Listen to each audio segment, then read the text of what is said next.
Good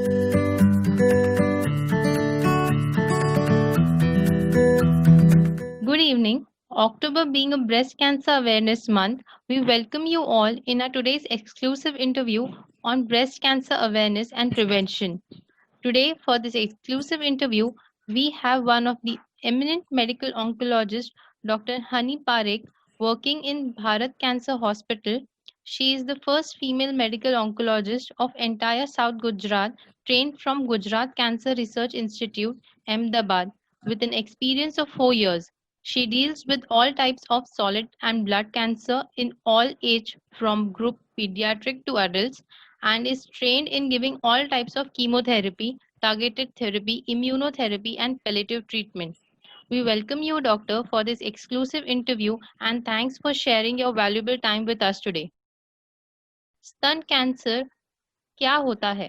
First of all, I would like to thank Elkem to provide me this opportunity to spread awareness regarding breast cancer. स्तन cancer कोई भी cancer जो normal sales होती हैं, जो normal कोशिकाएं होती हैं, उसमें कुछ विकार आने से जब वो एबनॉर्मल तरीके से बढ़ने लगती हैं, उसे कैंसर कहा जाता है। और जब वो स्तन में होता है तो उसे स्तन कैंसर कहा जाता है। स्तन कैंसर के रिस्क फैक्टर्स क्या हो सकते हैं? स्तन कैंसर के बहुत सारे रिस्क फैक्टर हैं और उनमें से सबसे कॉमन और इम्पोर्टेंट रिस्क फैक्टर होता है वारसागत हेरिडिटरी होना, जिसका मतलब है कि अगर फैमिली में किसी ब्लड रिलेटिव को ब्रेस्ट कैंसर है तो उस स्त्री को ब्रेस्ट कैंसर होने के चांसेस 5 to 6 टाइम्स ज्यादा होते हैं एक नॉर्मल स्त्री करते। ऐसी लेडीज में हम जेनेटिक टेस्टिंग एडवाइस करते हैं। इसके अलावा कोई फीमेल जिसको उसके इनिशियल ईयर्स में रेडिएशन थेरेपी उसकी छाती में दी गई है किसी भी कारण से, उन स्त्रियों को आगे चल के ब्रेस्ट कैंसर होने के चांसेस ज्यादा होते हैं। इसके अलावा अगर कोई स्त्री को शादी गठान है स्तन में, उस समय भले वो कैंसर की ना हो पर आगे जाकर उसके कैंसर में तब्दील होने के चांसेस ज्यादा हैं, तो हम ऐसी औरतों को बोलते हैं कि वो नियमित डॉक्टर के पास जांच कराएं। इसके अलावा जैसे धूम्रपान, अल्कोहल लेना, ये भी कुछ कारण होते हैं ब्रेस्ट कैंसर के। मोटापा भी एक इम्पोर्टेंट कारण है जिसके कारण स्तन कैंसर देखा जाता है। इसके अलावा इनफर्टिलिटी, व्यंधत्व जो कहा जाता है, वो भी एक कारण हो सकता है ब्रेस्ट कैंसर का। और ऐसी स्त्रियां जिनके मासिक जल्दी उम्र में शुरू हो गए थे, वो भी हाई रिस्क होते हैं ब्रेस्ट कैंसर के लिए। स्तन कैंसर से जुड़े मिथ्स क्या हैं? स्तन कैंसर से रिलेटेड इंडिया में बहुत सारे मिथ हैं। जैसे एक कॉमन मिथ ये है कि सारे स्तन कैंसर एक जैसे होते हैं और सारा का ट्रीटमेंट भी एक जैसे ही होता है। ऐसा नहीं है। स्तन कैंसर में भी डिफरेंट स्टेजेस होते हैं, लाइक स्टेज 1, 2, 3, 4, और इसके डिफरेंट टाइप भी होते हैं। जो अगर स्तन कैंसर अर्ली स्टेज में डायग्नोस होता है तो शायद हम radiation therapy as a treatment part avoid भी कर सकते हैं। इसके अलावा हम डिफरेंट टाइप्स की सर्जरीज भी कर सकते हैं। और अगर जो डिफरेंट टाइप के होते हैं, 3 different types of breast cancer, उसका ट्रीटमेंट प्रोटोकॉल भी अलग अलग टाइप का होता है। दूसरा मिथ ये है कि स्तन कैंसर सिर्फ बूढ़ी या 50 से ऊपर की औरतों को होता है, तो ऐसा नहीं है।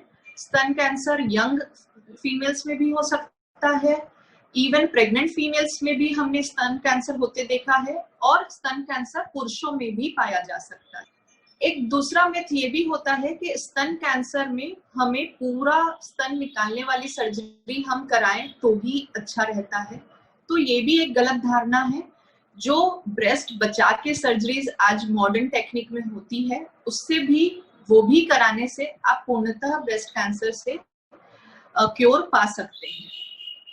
दूसरा, बहुत सारे ऐसे भी मिथ्स हैं कि अगर हमारी हेल्दी लाइफस्टाइल है, अगर हमारा कोई व्यसन नहीं है तो हमें कभी ब्रेस्ट कैंसर नहीं होगा, या हमारे फैमिली में नहीं है तो हमें नहीं होगा।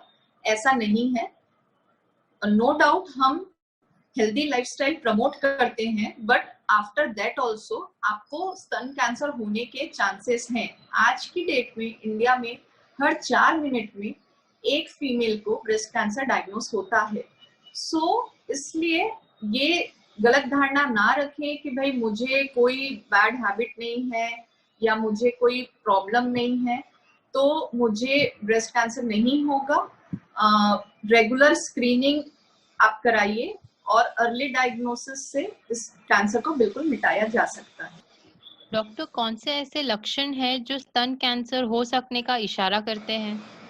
स्तन कैंसर के सबसे कॉमन लक्षण होता है कि कोई स्तन में गठान महसूस होना। मोस्टली जब ये गठान छोटी होती है तो इसमें दुखाव नहीं होता है, ये पेनलेस होती है, और जब ये बहुत बढ़ जाती है तो ही कॉमनली इसमें दुखाव होता है।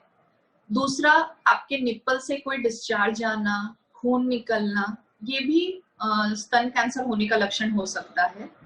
और स्तन के शेप चेंज होना, दोनों स्तन के साइज चेंज होना, ये भी कारण हो सकते हैं, ये भी लक्षण हो सकते हैं स्तन कैंसर के। स्तन कैंसर के रिस्क को कैसे कम कर सकते हैं? जैसे मैंने पहले आपको रिस्क फैक्टर बताए हैं, उन रिस्क फैक्टर पे अगर हम ध्यान दें तो कुछ मेजर्स ब्रेस्ट कैंसर होता है उन्हें अपना जेनेटिक काउंसलिंग करवानी चाहिए, ब्रेस्ट कैंसर जीन का टेस्ट करवाना चाहिए, और अगर वो टेस्ट पॉजिटिव आते हैं तो उसके अकॉर्डिंग स्टेप्स लेने चाहिए।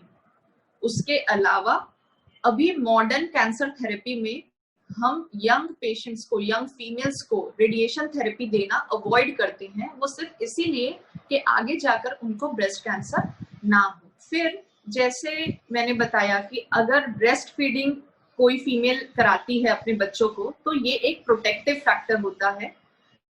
ब्रेस्ट फीडिंग सिर्फ बच्चे के लिए ही नहीं अच्छा है, इवन अगर मदर्स ब्रेस्ट फीडिंग कराती हैं तो वो ब्रेस्ट कैंसर के रिस्क से बचती हैं।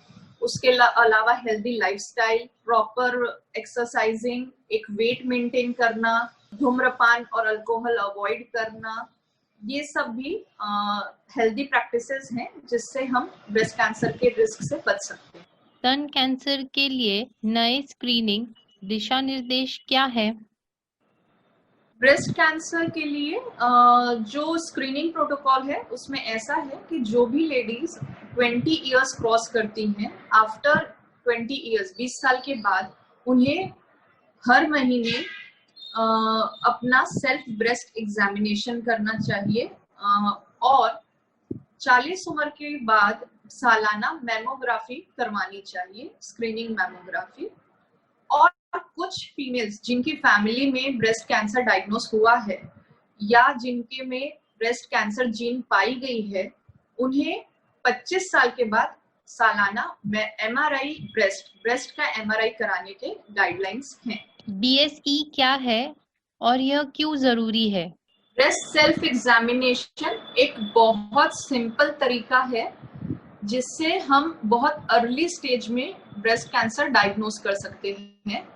ये कोई भी स्त्री अपने घर में मिरर के सामने कर सकती है, और जैसे हम सभी को पता है कि हर घर का नींव बोलिए या हर घर का पिलर एक स्त्री होती है।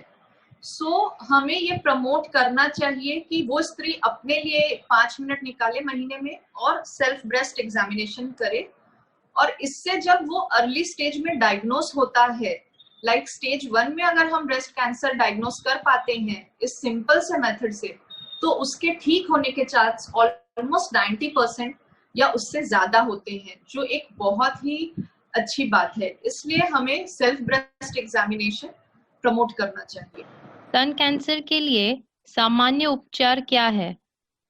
कैंसर में नॉर्मली 3 टाइप के ट्रीटमेंट यूज होते हैं, जो है surgery, chemotherapy and radiotherapy. Breast cancer के ट्रीटमेंट में भी ये तीनों मोडालिटी का यूज होता है। ये डिपेंड करता है कि कौन से स्टेज में हमने कैंसर पकड़ा है और उस हिसाब से हम ये ट्रीटमेंट यूज करते हैं। इवन कीमोथेरेपी भी सारी टॉक्सिक या जिससे साइड इफेक्ट हो ऐसे नहीं है। कीमोथेरेपी में बहुत सारे प्रकार हैं, जैसे oral therapy, targeted therapy, immunotherapy, जिनके रिजल्ट्स बहुत अच्छे हैं। और इवन स्टेज 4 कैंसर जो लास्ट स्टेज होता है उसमें भी हम औरतों को एक अच्छी क्वालिटी ऑफ लाइफ दे पाते हैं। क्या ब्रेस्ट कैंसर को रोका जा सकता है? ब्रेस्ट कैंसर को डेफिनेटली रोका जा सकता है। मैं आपको एक जस्ट एग्जांपल देना चाहूंगी। Famous Hollywood actress Angelina Jolie का नाम सभी ने सुना होगा। उन्हें उनकी फैमिली में ब्रेस्ट कैंसर जीन पाई गई थी, तो उन्होंने अपना टेस्ट कराया। जब उनमें वो जीन पाई गई तो उन्होंने अपना दोनों स्तन का even before diagnosing breast cancer उन्होंने ऑपरेशन करवाया।